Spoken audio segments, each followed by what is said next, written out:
और उनके एक महाशय ने अमेरिका में इंटरव्यू दे दिया। जी, इनहेरिटेंस टैक्स। तो इनहेरिटेंस टैक्स की बात ले आए, 55% टैक्स आपकी प्रॉपर्टी। अब मैं विकास और विरासत की बात कर रहा हूँ, ये विरासत को लूटने की बात करते हैं। तो मैं और वेल्थ रिडिस्ट्रीब्यूशन की बात करते हैं, और उनके आज तक का इतिहास है, वो करेंगे क्या? तो फिर मेरी जिम्मेवारी, मेरी रिस्पॉन्सिबिलिटी है कि मैं देशवासियों को बताऊं कि भाई ये इस दिशा में ले जा रहे हैं। अब आप तय कीजिए, जाना न जाना जनता जनार्दन का हक है, लेकिन मेरा दायित्व बनता है कि तथ्य के आधार पर, तर्क के आधार पर, उनकी हकीकतों के आधार पर मुझे बताना चाहिए, वो मैं बता रहा हूँ। 2006 का एक वीडियो जो वायरल हो रहा है, जिसमें मनमोहन सिंह जी ने कहा है कि गरीब मुसलमानों का पहला अधिकार रिसोर्सेज पर है, ये उन्होंने साफ कहा है। आपने उसको मैनिफेस्टो में भी ये बात पॉइंट आउट की है कि ओबीसी रिजर्वेशन का जो है पार्ट लेकर वो मुसलमानों को दे देना चाहेंगे, और 2004 से 2014 के बीच में उन्होंने 4-5 बार ऐसा करने की कोशिश की भी है। अरे भाई, ये तो बड़ा इंटरेस्टिंग सवाल आपने पूछा है। जरा मेरा जवाब लंबा हो जाएगा, लेकिन देश के लिए मुझे बताना पड़ेगा। बताइए। आप कांग्रेस का इतिहास देख लीजिए।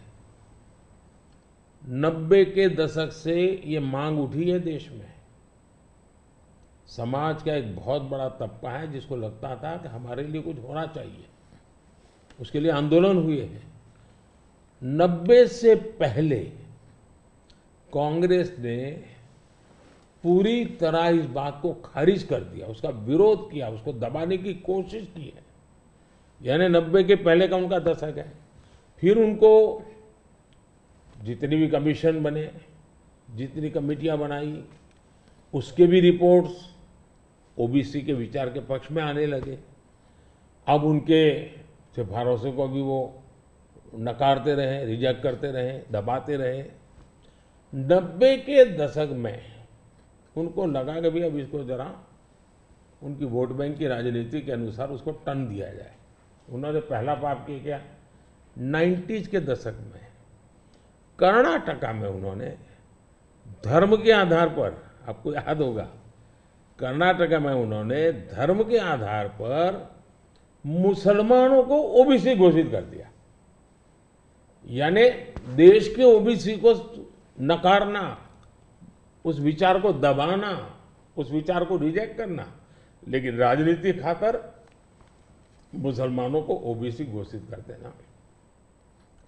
केंद्र से कांग्रेस गई, 2004 तक ये प्लान ठप रहा, उनका इरादा पक्का नहीं हुआ।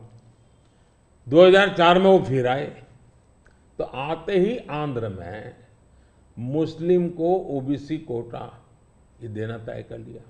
मामला कोर्ट में जाके उलझ गया। अब ओबीसी के 27% जो आरक्षण में मिला हुआ है, भारत के संसद ने दिया है, संविधान के मूलभूत भावना के प्रकाश में दिया है। 27% शहद लगाने की उन्होंने तैयारी कर दी, डाका डालने की कोशिश की। 2006 में नेशनल डेवलपमेंट काउंसिल की मीटिंग हुई थी, एनडीसी की। मनमोहन जी के बयान पर बहुत बड़ा हंगामा हो गया। 2 साल कांग्रेस पूरी चुप रही। 2009 के घोषणा पत्र में फिर से इसका जिक्र किया। 2011 में कैबिनेट नोट है इसका, 2011 के कैबिनेट नोट में ओबीसी के 27% हिस्सा डाका डाल करके उसमें से मुसलमानों को दे देना उन्होंने तय किया जी। 2012 यूपी चुनाव में भी उन्होंने इसकी एक असफल कोशिश की, फायदा नहीं हुआ। 2012 आंध्र हाईकोर्ट ने इसको रिजेक्ट कर दिया, रद्द कर दिया, कानूनी जजमेंट आ गया। एससी में गए, सुप्रीम कोर्ट में गए, वहां भी उनको कोई रिलीफ नहीं मिला। 2014 के घोषणा पत्र में भी धर्म के आधार पर आरक्षण की बात कही है,